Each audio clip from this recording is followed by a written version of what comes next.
और अब आइए हसीन व जमील शायर की तरफ मैं आपको ले चलता हूँ। अजीज़ों, एक मरतबा मैं आलम बेखुदी में एक दरवाज़े के अंदर दाखिल हुआ। देखा कुछ कमरे खुशबुओं से मुअत्तर और सजे हुए हैं, और आगे बढ़ा, देखा शीरी और फरहाद आपस में गुफ्तगू कर रहे हैं। कुछ और आगे बढ़ा, देखा वामिक़ व अज़रा अपनी मोहब्बत की दास्तान एक दूसरे से कह रहे हैं। कुछ और आगे बढ़ा, देखा शाहजहां और मुमताज़ महल बगलगीर हो रहे हैं। कुछ और आगे बढ़ा, देखा एक शख्सियत कोने में चुपचाप है। मैंने सलाम किया, लबों का बोसा लिया, रुखसार को चूमा, फिर पूछा आपकी तारीफ़। उस शख्सियत ने मुस्कुरा के बताया कि मुझे इमरान प्रतापगढ़ी कहते हैं। आइए इमरान प्रतापगढ़ी साहब का इस्तकबाल किया जाए कि दिल ने एक चीज़ बड़ी बेश बहा मांगी है, हुस्न मगरूर की फितरत से वफ़ा मांगी है। मसलहत है कि तवज्जो है कि यह साजिश है, एक दुश्मन ने मेरे हक़ में दुआ मांगी है। आइए तालियों से इस्तकबाल आली जनाब यूसुफ़ हिंदुस्तान जनाब इमरान प्रतापगढ़ी का इस्तकबाल। अस्सलाम वालेकुम। वालेकुम अस्सलाम। इमरान भाई को दूसरे दौर में भी आवाज़ दी जाएगी इंशाअल्लाह, अपनी अपनी नशिस्त में बैठे रहेंगे। कमाल है, किस्तों में कत्ल किया जाएगा, मतलब एक ही बार में जितना निचोड़ना हो आप लोग निचोड़ लें। 4 मिसरों से अपनी बात की शुरुआत करता हूँ। बहुत अच्छा आप सुन रहे हैं माशाल्लाह। पीछे जो लोग खड़े हैं उनसे मेरी गुजारिश है कि थोड़ा और जो पीछे टहल रहे हैं वो आगे आ जाएं। मैं शुरू करता हूँ। इधर जो दोस्त हैं उनसे भी पढ़ता हूँ, सुनो। बताओ भाई। अपने आंसू को ही औजार बना डालेंगे। 4 मिसरे पढ़ता हूँ। उत्तर प्रदेश की सियासत, मेरे 4 मिसरे सुनिएगा। वसीम साहब बैठे हुए हैं, अनवर भाई बैठे हैं, मैं आप सबकी आवाज बन के बोलता हूँ। एक इंकलाब इस चुनाव में आया, मैंने 4 मिसरे कहे, सुनिएगा। अपने आंसू को ही औजार बना डालेंगे, अपने गुस्से को ही हथियार बना डालेंगे। मुत्तहिद हो के ये यूपी में दिखाया हमने। अब हाथ खोले, आपका आपकी जुबान बन के बोलता हूं। अपने आंसू को ही औजार बना डालेंगे, अपने गुस्से को ही हथियार बना डालेंगे। मुत्तहिद हो के ये यूपी में दिखाया हमने, जिसकी भी चाहेंगे सरकार बना डालेंगे। भाई इमरान भाई बहुत अच्छे भाई, चाहेंगे सरकार बहुत अच्छे, बहुत खूब। डालेंगे। सच्चाई है भाई, सच्चाई है। बहुत मोहब्बतों से आप सुन रहे हैं। आपने जो इन 4 मिसरों पे घंघोर तालियां बजाई हैं, उनसे मेरे बाल बच्चे पल जाएंगे जो अभी पैदा नहीं हुए हैं। ठीक है भाई। और ऐसे रात रात भर मुशायरा हुआ तो होंगे भी नहीं, इसकी पूरी उम्मीद और पूरी गारंटी के साथ अगले 4 मिसरे पढ़ता हूँ। बहुत प्यार से सुन रहे हैं आप। तभी एक बात आई थी कि अन्ना हजारे भ्रष्टाचार पे अनशन, पता नहीं क्या क्या। मैं 4 मिसरे पढ़ता हूँ। अनवर भाई जंतर मंतर पे बैठ के कुछ लोगों को ये लगता है कि वंचन कर देंगे तो हिंदुस्तान से भ्रष्टाचार खत्म हो जाएगा। मैं बताता हूँ भ्रष्टाचार खत्म कैसे होगा। रोज नेताओं को गाली देने से कुछ नहीं होने जा रहा। मैं 4 मिसरे पढ़ता हूँ। माइक पर खड़े होकर कितने भी नेताओं को गालियां दे दी जाए, भ्रष्टाचार नहीं खत्म होगा। बताता हूँ कैसे खत्म होगा, पढ़ता हूँ, सुनेगा। इरशाद इरशाद। कि नेताओं पे संसद पे न इल्जाम से होगा। बहुत देर से मैंने चाय मंगाई थी, अभी आई है। ये भी एक साजिश है, अभी तक बिना किसी चाय के रखा गया है। माशाल्लाह रईस भाई बड़े अच्छे आदमी हैं, 5 का काम 2 में करवाने का हुनर जानते हैं, ऊपर से कुछ खिलाते पिलाते भी नहीं है। इनकी मोहब्बतों को सलाम पढ़ता हूँ। नेताओं पे संसद पे न इल्जाम से होगा, क्यों तुझको भरम है कि तेरे नाम से होगा, क्यों तुझको भरम है कि तेरे नाम से होगा। धरने से ना अनशन से ना कानून से अन्ना।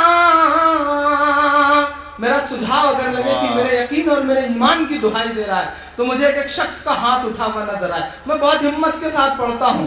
नेताओं पे संसद पे न इल्जाम से होगा, क्यों तुझको भरम है कि तेरे नाम से होगा।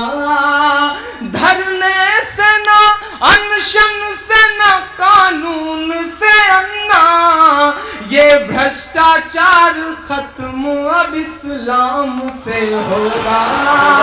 ये भ्रष्टाचार बहुत अच्छे भाई, अब इस्लाम बहुत अच्छे, बहुत खूब, बहुत खूब भाई। इमरान भाई मुकर्रर बहुत अच्छे भाई, वाह वाह वाह भाई, जिंदाबाद जिंदाबाद, बहुत अच्छे, बहुत खूब, बहुत खूब। मैं समझ नहीं पा रहा हूँ अनवर भाई, जो बीच में लोग बैठे हैं ये ऐसा लग रहा है जैसे समाजवादी के लोग हैं और दाद सही से दे रहे हैं। इधर वाले ऐसा लग रहा है जैसे बहुजन समाज के लोग हैं, सरकार जाने के गम में दाद नहीं दे रहे हैं। इधर वाले तो माशाल्लाह लग ही रहे हैं कि वामपंथी लोग बैठे हुए हैं, उनको चुप रहने के अलावा कोई काम नहीं आता। पीछे जो लोग खड़े हैं वो भाजपाइयों की तरह तमाशा देख रहे हैं इस समय, और कोई काम नहीं बचा है। थोड़ा सा सबकी शिरकत हो, मैं हिम्मत कर रहा हूँ, मैं आपको थोड़ा सा जमाने की कोशिशें कर रहा हूँ, क्योंकि हमें बहुत बड़ों को सुनना है, जौहर भाई को सुनना है, कुंवर जावेद साहब को सुनना है। मैं पढ़ता हूँ, सुनेगा। नेताओं पे संसद पे न इल्जाम से होगा, क्यों तुझको भरम है कि तेरे नाम से होगा। धरने से ना अनशन से ना कानून से अन्ना, ये भ्रष्टाचार खत्म अब इस्लाम से होगा। ये भ्रष्टाचार खत्म अब इस्लाम से होगा।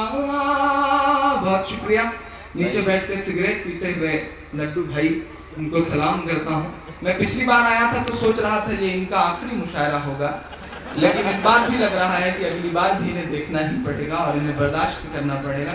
माशाल्लाह बहुत अच्छे आदमी हैं, नीचे बैठ के ऐसे सिगरेट पी रहे हैं जैसे जिल्ले इलाही बादशाह अकबर अपनी गद्दी पे नशीन हो और सामने जो है वो अनारकली खड़ी हो। कुछ ऐसे ही अंदाज में वो शायरों को झेल रहे हैं। मैं उम्मीद करता हूँ और दुआ करता हूँ कि उनसे भी थोड़ी सी दाद मिल जाएगी। मैं एक नज्म पढ़ना चाहता हूँ, ताज़ा ताज़ा भी दाइज पे बैठे बैठे एक छोटी सी नज्म हो गई। मैं पढ़ता हूँ। उत्तर प्रदेश में मुलायम सिंह के बाद उनके पुत्र अखिलेश की सरकार। मैं एक नज्म पढ़ता हूँ। हम सब की दुआएं, हम सब की मोहब्बतें, हम सब की मेहनतें, तस्वीर बदली तकदीर बदली, तमाम बड़े बड़े वादे, मेरी एक नज्म पढ़ता हूँ, सुनिए। ना कल से और ना आज से, मोबाइल रख दीजिए भैया, इतनी रात में तो उधार वालों का बचता है तो जुआर वालों का बचता है, किसका बज रहा है मैं समझ नहीं पा रहा। अब मोहतरमा अगर ना ही मुशायरा सुनने तो उनसे बताने से भी क्या फायदा। ना कल से और ना आज से, लखनऊ के तख्तो ताज से, हमको कुछ बातें कहनी हैं यूपी के नए युवराज से। मैं हिम्मत कर रहा हूं आपकी आवाज और आपसे किए गए वादे को उन तक पहुंचाने की कोशिशें करता हूं। थोड़ा सा आपका हाथ खुले, लगे कि आप मेरे साथ शामिल हैं। पढ़ता हूं। ना कल से और ना आज से, लखनऊ के तख्तो ताज से, हमको कुछ बातें कहनी हैं यूपी के नए युवराज से। जो वादा मेरी कौम से है उसे पूरा करना ही होगा। अगले मिसरे पे आपकी तालियों का शोर उन तक पहुंचना चाहिए। जो वादा मेरी कौम से है उसे पूरा करना ही होगा, वरना कुर्सी तो कुर्सी है, एक रोज उतरना ही होगा, एक रोज उतरना ही होगा, एक रोज उतरना ही होगा। ना कल से और ना आज से, लखनऊ के तख्तो ताज से, हमको कुछ बातें कहनी हैं यूपी के नए युवराज से। जो वादा है इन लोगों से उसे पूरा करना ही होगा, वरना कुर्सी तो कुर्सी है, एक रोज उतरना ही होगा, एक रोज उतरना ही होगा। 65 सालों से हम लोगों को छला गया है नारों से। ये कुछ ऐसे सच हैं जिन्हें बोलना चाहिए। लड्डू भाई दुआएं मांगता हूँ आपकी। आप शायरी पे बहुत दुआएं देते हैं, ये शायरी नहीं है मैं जानता हूँ, लेकिन ये एक ऐसा सच है जिसे बोलने के लिए आपको अपनी जान हथेली पर रखनी पड़ती है। मैं पढ़ता हूँ, लबों पर हम सजा कर आयते कुरान निकले हैं, वतन पर मरने मिटने का लिए अरमान निकले हैं। समाना गर तुला है जान लेने पर तो क्या डरना, हथेली पर सजाकर हम भी अपनी जान निकले हैं, हथेली पर सजाकर हम भी अपनी जान निकले हैं। मैं पढ़ता हूँ। 65 सालों से हम लोगों को छला गया है नारों से। 65 सालों से हम लोगों को छला गया है नारों से। कभी सत्ता के गलियारों से, कभी मस्जिद के मीनारों से, कभी सत्ता के गलियारों से, कभी मस्जिद के मीनारों से। मस्जिद के कातिलों से दूरी ये आपकी जिम्मेदारी है। भूल हुई थी, उन्होंने सुधारा। मैं चाहता हूं कि ऐसी भूल दोबारा ना हो। मस्जिद के कातिलों से दूरी ये आपकी जिम्मेदारी है। मस्जिद के कातिलों से दूरी ये आपकी जिम्मेदारी है। गर ऐसा ना हो पाया तो हम लोगों से गद्दारी है। गर ऐसा ना हो पाया तो हम लोगों से गद्दारी है। सदियों तक इस नासूर में घुट घुट करके मरना ही होगा, वरना कुर्सी तो कुर्सी है, एक रोज उतरना ही होगा, एक रोज उतरना ही होगा। अनवर भाई, वसीम भाई, सपा की सरकार आती है तो हमारी कौम का एक काम बहुत बुरी तरह होता है, बंदूकों के लाइसेंस बहुत बनते हैं। खुली छूट दे जाती है कि जितना लाइसेंस बनवाना हो बनवा लो। मैं एक बंद पढ़ता हूं और अपनी जगह लेता हूं। बहुत हिम्मत से मैंने ये बात कही है कि बंदूकों के लाइसेंस नहीं, स्कूलों की मंजूरी हो। हमें लगता है कि हमारे हाथ में ट्रक और टैक्सी के स्टीयरिंग और गैराज की रिंच के अलावा कोई काम हमारे नसीब में नहीं है। मैं एक अच्छा सा मैसेज देके आज इस मुशायरे में जाना चाहता हूं कि बंदूकों के लाइसेंस नहीं, स्कूलों की मंजूरी हो। बंदूकों के लाइसेंस नहीं, स्कूलों की मंजूरी हो। ट्रक और टैक्सी के स्टीयरिंग से इन हाथों की दूरी हो। ट्रक और टैक्सी के स्टीयरिंग से इन हाथों की दूरी हो।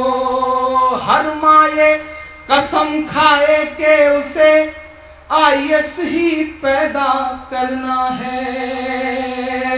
हर माँ ये कसम खाए कि उसे आईएएस ही पैदा करना है। इस ख्वाब को लेकर जीना है, इस ख्वाब को लेकर मरना है। इस ख्वाब को लेकर जीना है, इस ख्वाब को लेकर मरना है। गर शान से जीना है तो इस, गर शान से जीना है तो इस रास्ते से गुजरना ही होगा, वरना कुर्सी तो कुर्सी है, एक रोज उतरना ही होगा, एक रोज उतरना ही होगा। बहुत शुक्रिया। पढ़ी लिखी बातें, समझदारी की बातों पे आप माशाल्लाह बहुत ढेर सारी दुआएं दिया करते हैं, इसके लिए आपका शुक्रिया। मैं 4 मिसरे और पढ़ के अपनी जगह लेता हूँ। बड़ा अच्छा रुखसार में पढ़ा था, बहुत दाद भी दी थी आपने। बड़ा मेहंदी पे एक शेर पढ़ा था, मेहंदी रचाऊं कैसे पता नहीं क्या करूं।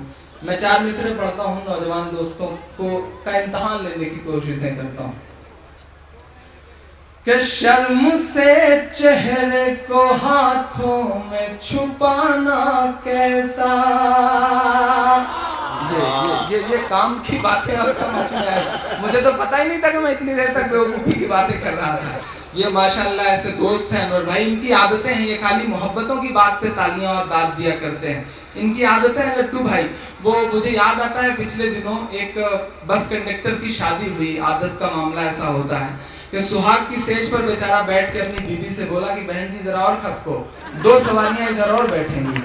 तो ये आदतों के मामले हैं, ये खत्म नहीं हो सकते।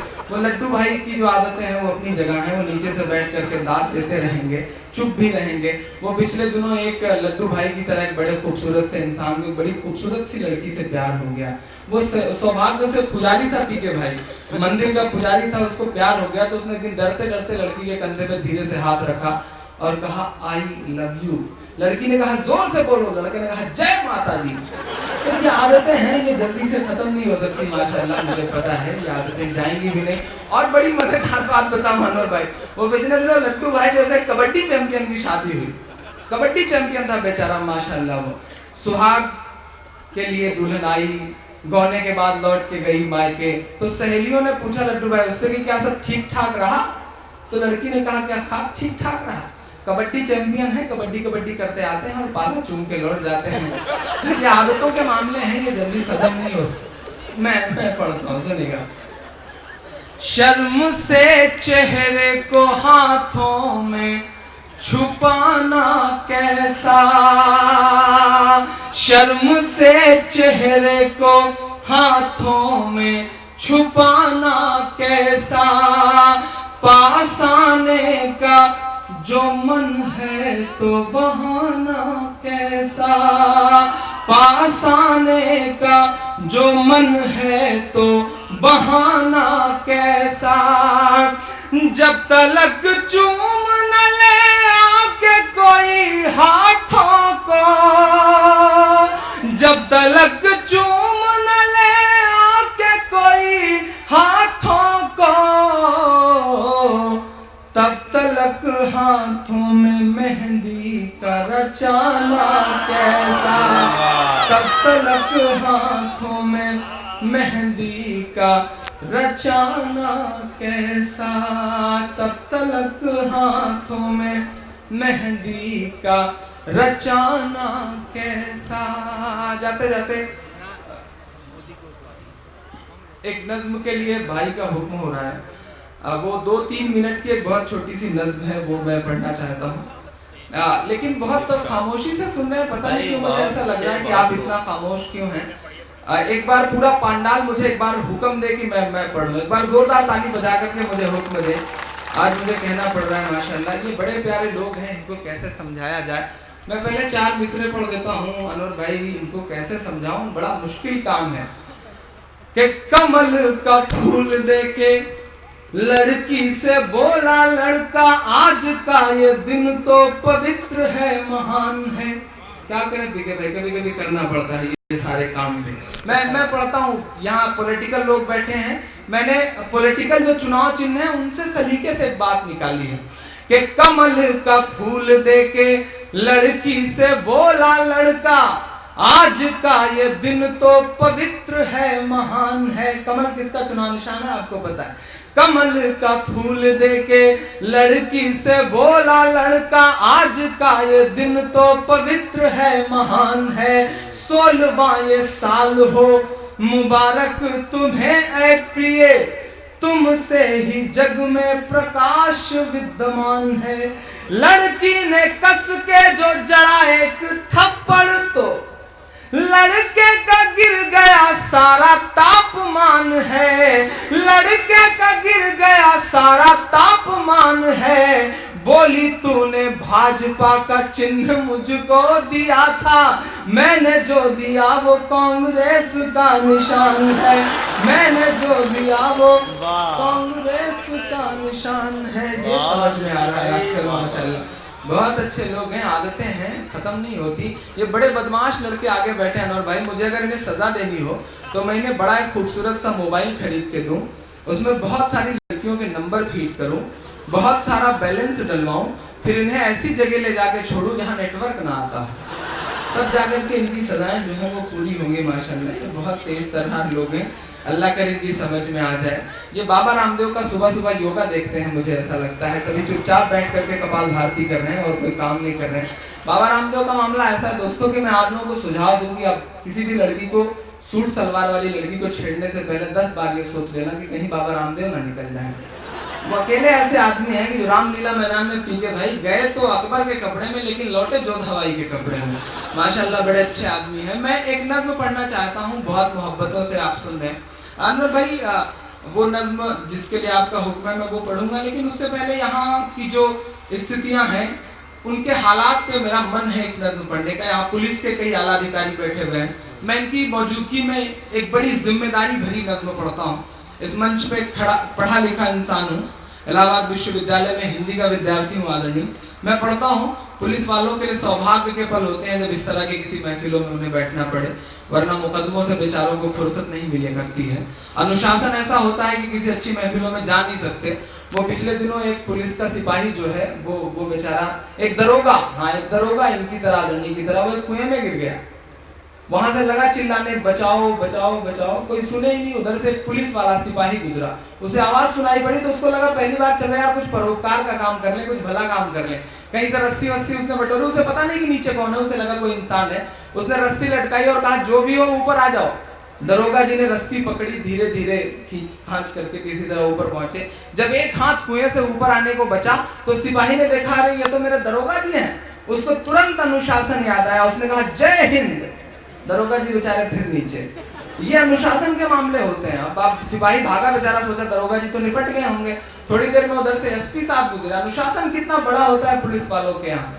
एसपी साहब गुजरे, उनको लगा कि यार दे, उन्होंने कहीं से रस्सी वस्सी अरेंज करी। पुलिस के बड़े अधिकारी अच्छे होते हैं, रस्सी लटकाई और कहा भैया जो भी हो ऊपर आ जाओ। एक हाथ जब बचा तो इस बार दरोगा साहब को अनुशासन याद आ गया। उन्होंने देखा कहा ये तो मेरे एसपी साहब हैं। देखते उन्होंने कहा जय हिंद। दरोगा जी फिर नीचे। तो ये अनुशासन के मामले इनके साथ बड़े दिक्कतों के होते हैं। मैं प्रशासन की मौजूदगी में एक नज्म पढ़ता हूँ। पिछले दिनों बहुत सारे बम धमाके हुए, उसी दौरान एक बड़ा शख्स पकड़ा गया, स्वामी असीमानंद। उन्होंने कबूल किए कि जो 5 बड़े बम धमाके हैं वो मैंने करवाए हैं। उन्हें अदालत क्या सजा देगी मुझे इस पर कुछ नहीं कहना, लेकिन मुझे सिर्फ एक बात उठानी है इस मुशायरे में कि जो उन बम धमाकों के आरोप में सैकड़ों मुसलमान नौजवान आज भी जेलों में हैं, वो कब छोड़े जाएंगे। मैं पढ़ता हूँ, मैं एक अच्छी बात उठाता हूँ, मुझे आपका समर्थन मिलना चाहिए। मैं पढ़ता हूँ, सुनिए। भारत के भाग्य विधाता से या संविधान निर्माता से, कानून की अंधी देवी से या पूछूं भारत माता से। इधर के लोगों को भी कसम, इधर मेरी माएं बहनें बैठी हैं, इनसे भी दुआएं मांगता हूं। आप जिसके सर पे हाथ रखते हैं उसे मनमोहन सिंह बनने में देर नहीं लगती। थोड़ा आपकी भी दुआएं मिले। मैं पढ़ता हूं। भारत के भाग्य विधाता से या संविधान निर्माता से, कानून की अंधी देवी से या पूछूं भारत माता से, ना बचे खून का एक कतरा क्या इतना निचोड़ा जाएगा। मैं पूछ रहा हूँ दिल्ली से, उनको कब छोड़ा जाएगा, उनको कब छोड़ा जाएगा, उनको कब छोड़ा जाएगा। स्वामी का जुर्म सर पर ओढ़े जेलों में बंद हैं सालों से।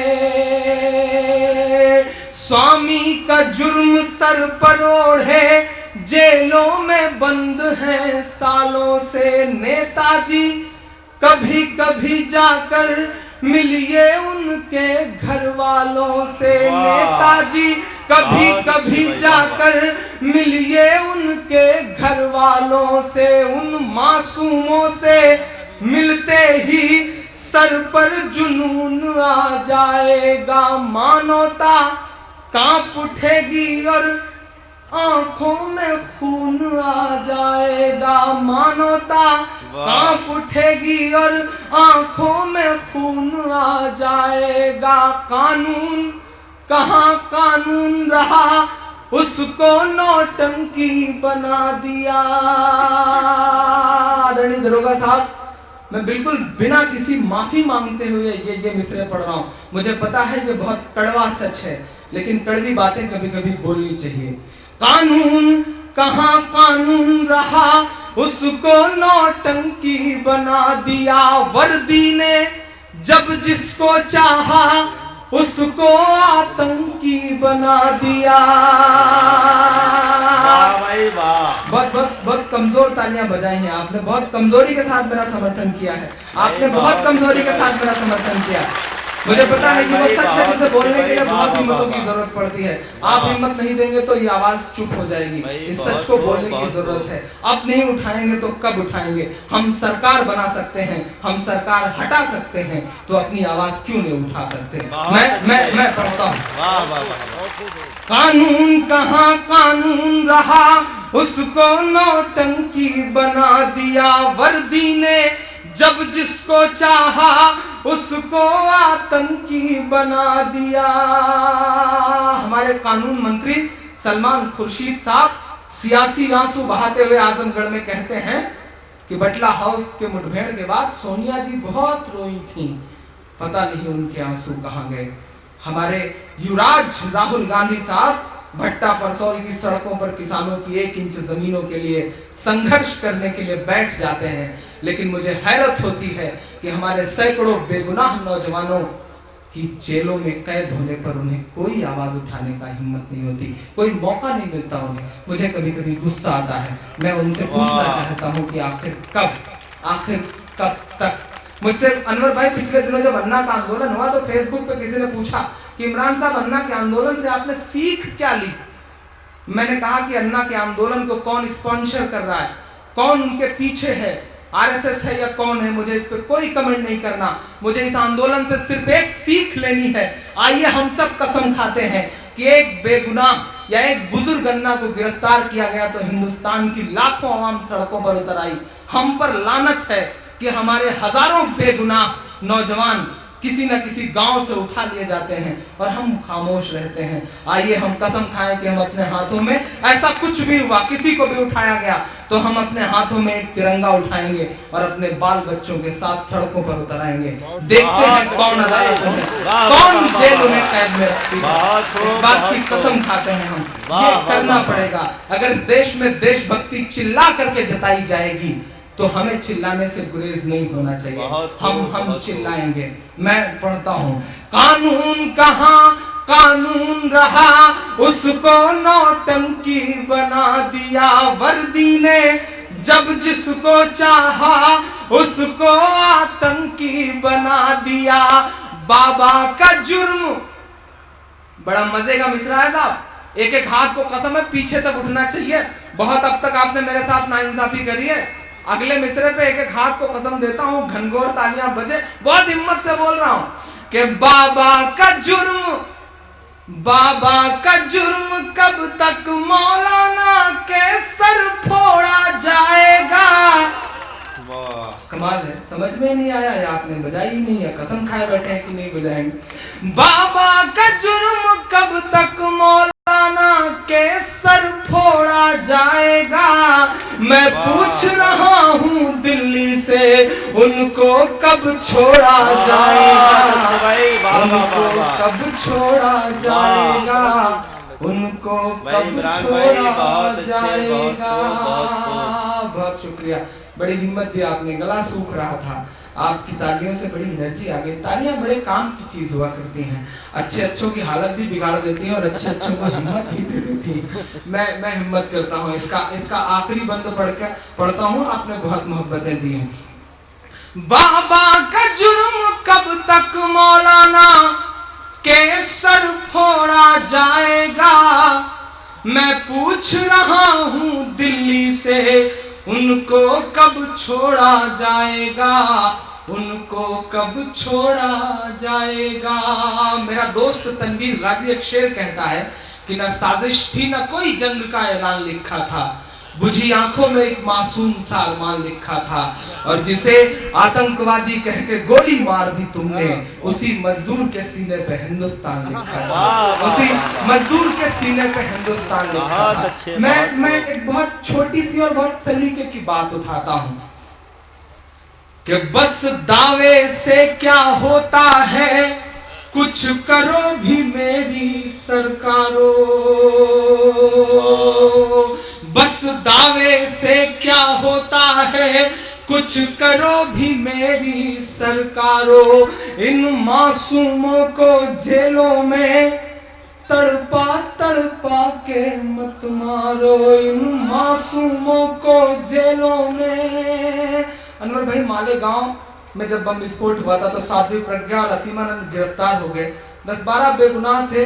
2.5-3 महीने बाद जब सुनवाई लगी तो अदालत ने कहा कि अभी हमारे पास स्वामी असीमानंद के कबूलनामे की कॉपी नहीं पहुंची है, ये इलेक्ट्रॉनिक दौर है, ये इंटरनेट का दौर है, और अदालतें कहती हैं कि 2.5 महीने बाद भी हमारे पास कबूलनामे की कॉपी नहीं पहुंची है।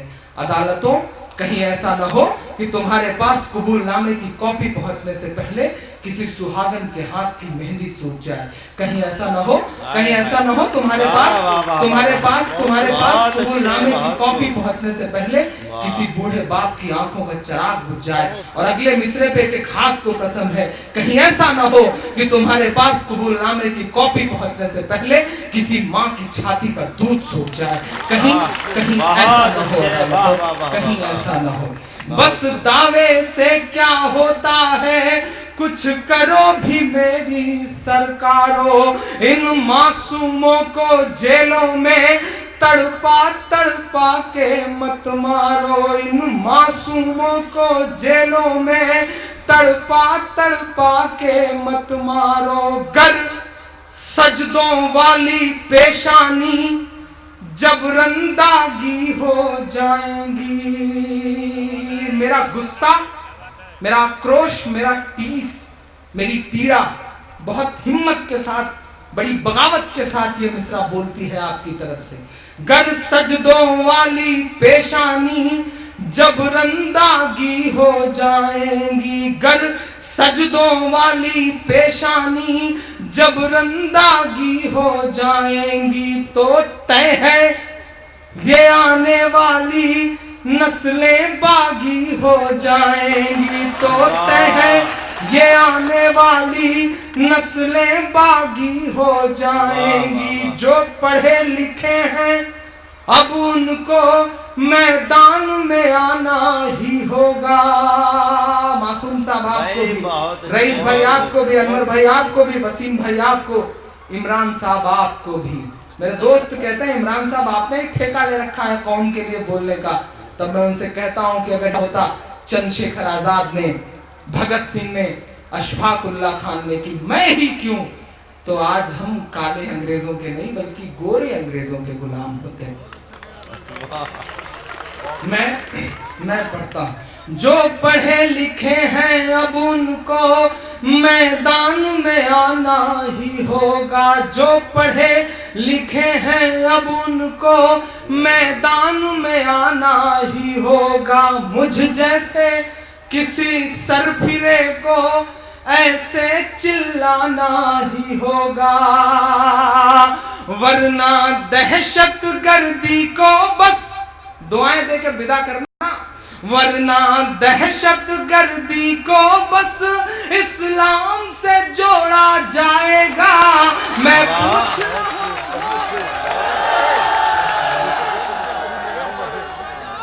आइए भाई, दूसरे दौर में इन्हें आवाज दी जाएगी भाई। दूसरे क्या आइए 2 शेर ही सही आवाम की बात रख दें, तालियों से फिर इस्तकबाल कर दिया जाए। आप बैठ जाइए, मेरे दोस्त गीत की फरमाइशें कर रहे हैं। गीत वीत आपका हुक्म है, क्या किया जाए, मानना पड़ता है आपकी बातें। एक बहुत छोटा सा अनवर भाई गीत मदरसे वाली सुनिए। हाँ भाई अता हो अता। अच्छा ठीक ठीक ठीक, आपका हुक्म, सारे हुक्म आपके सराखों पर। चाचा आप आइए, बैठ जाइए। माशाल्लाह बुजुर्ग आदमी हैं, बुजुर्ग आदमी को ज़्यादा मेहनतें करते देख के डर भी लगता है कि कहीं दिक्कत ना हो जाए। मैं एक बस 1 मिनट का एक छोटा सा गीत ऐसे तहत में पढ़ देता हूँ, फिर मदरसे वाली नज़्म पढ़ के उसके 2 बंद पढ़ के अपने पहले मदरसा पढ़। आप फैसला कर लो, जो आप कह दोगे वो पहले मदरसे वाला, मदरसे की नज़्म के लिए हुक्म है कि मैं पढ़ देता हूँ, उसके बाद फिर नेक्स्ट राउंड में गीत पढ़ दूंगा, आखिर में गीत पढ़ दूंगा। नमाज पढ़ने के बाद तुरंत सीधे आप भजन मत करवाओ, मतलब वो जो कर दिया है मैंने वही कर देता हूँ। मैं पढ़ता हूँ, सुनने का। मिला हमेशा चाहत का पैगाम मदरसों से। पीछे तक लगे कि मैं पढ़ रहा हूँ। यहाँ मेरे मीडिया के दोस्त बैठे होंगे, ये मेरा जो बयान है वो नोट करें। इलेक्ट्रॉनिक मीडिया हो, प्रिंट मीडिया हो, आपके इलाकों में बहुत सारे मदरसे हैं माशाल्लाह। आप बहुत अच्छे लोग हैं, अपनी मेहनतों से चला रहे हैं।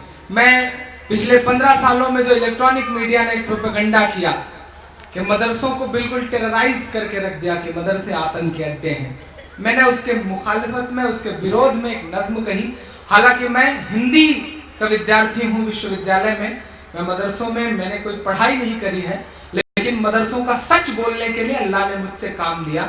लाखों मोबाइलों में बजी ये नज़्म, कहीं ना कहीं ट्रेनों में लोग मुझे को सुना देते हैं और कहते हैं बेटा अगर मुशायरा पढ़ते हो या सुनते हो तो कभी शायर को सुनना, साला बहुत अच्छा पढ़ता है।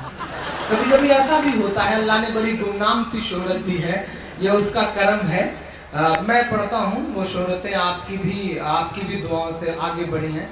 मैं पढ़ता हूँ, सुनेगा भाई। आप ही बैठ ही जाओ, आप ऐसे बैठ जाओ जैसे अन्ना हजारे जंतर मंतर पे अनशन के लिए बैठा करते हैं। आप बैठ जाओ, मैं पढ़ता हूँ, जाने दीजिए, कोई दिक्कत नहीं। मिला हमेशा चाहत का पैगाम मदरसों से, मत जोड़ो आतंकवाद का नाम मदरसों से। कोई इल्जाम मदरसों से, कोई इल्जाम मदरसों से। अनवर भाई पीछे डाइस पे हमारे बहुत सारे दोस्त ऐसे बैठ गए हैं चुप होकर के, जैसे राजघाट पे गांधी जी की विधवा बैठ जाए, मतलब कसम खा के बैठे कि दाद तो बिल्कुल भी नहीं देनी है, थोड़ा सा आप सबकी भी दाद मिले। मैं पढ़ता हूँ, सुनिएगा, पढ़ता हूँ। मिला हमेशा चाहत का पैगाम मदरसों से, मत जोड़ो आतंकवाद का नाम मदरसों से। कोई इल्जाम मदरसों से। इंस्पेक्टर साहब आपकी मौजूदगी को सलाम करता हूँ। पुलिस वालों के पास इतना वक्त नहीं है कि वो किसी अच्छी महफिल में बैठे। आपको सैल्यूट, एक बार इनके लिए जोरदार ताली बजाएं। ये मुशायरा सुन रहे हैं बैठ करके, मैं इनको सैल्यूट करता हूँ। और एक सच बोलता हूँ, यहाँ कुराने पाक की हर लम्हा है तिलावत होती, यहाँ कुराने पाक की हर लम्हा है तिलावत होती। जर्रे जर्रे में हमदर्दी और मोहब्बत होती, और मोहब्बत होती कभी नहीं। मेरा ईमान, मेरा यकीन बोलता है, आप इस पर मुहर लगाइएगा। कभी नहीं हो सकता कत्ले-आम मदरसों से, मत जोड़ो आतंकवाद का नाम मदरसों से। कोई इल्जाम मदरसों से, कोई इल्जाम मदरसों से। एक बंद और पढ़ता हूँ। पड़ी जरूरत देश को जब जब किया कमाल इन्हीं ने। एक बात कहता हूं, भारत विश्व कप का मैच हो पाकिस्तान के खिलाफ, चाहे पहले बल्लेबाज कामरान अकमल को आउट करना हो या आखिरी बल्लेबाज मिसबाहुल हक को, काम तो बेटा जहीर खान ही आते हैं। पड़ी जरूरत देश को जब जब किया कमाल इन्हीं ने, पड़ी जरूरत देश को जब जब किया कमाल इन्हीं ने, देश को एक से एक बढ़ कर के दिया है लाल इन्हीं ने, दिया है लाल इन्हीं ने। 3 राष्ट्रपतियों के नाम गिनाता हूं और आपका जनरल नॉलेज बढ़ाता हूं। निकले जाकिर फखरुद्दीन कलाम मदरसों से, मत जोड़ो आतंकवाद का नाम मदरसों से, कोई इल्जाम मदरसों से, कोई इल्जाम मदरसों से। दहशतगर्दी का इल्जाम लगाने वाले ये भूल जाते हैं कि दिल्ली बता धोखा तुझे कब हमने दिया है, दिल्ली बता धोखा तुझे कब हमने दिया है, इतराने के लायक जो है सब हमने दिया है। और हिंसा का जो इल्जाम लगाते हैं वो सुन लें, हिंसा जो इल्जाम लगाते हैं वो सुन लें, गांधी को महात्मा का लक़ब हमने दिया है, गांधी को महात्मा का लक़ब हमने दिया है। मैं पढ़ता हूं, चाहे शेखुल हिंद हो या फजले हक खैराबादी, चाहे शेखुल हिंद हो या फजले हक खैराबादी, जंगे आजादी में सबने अपनी जान लड़ा दी, अपनी जान लड़ा दी। दिल्ली वालों मिला तुम्हें आजादी का इनाम मदरसों से, मत जोड़ो आतंकवाद का नाम मदरसों से, कोई इल्जाम मदरसों से। एक बंद शायद इससे अच्छा कभी कुछ नहीं कह सका।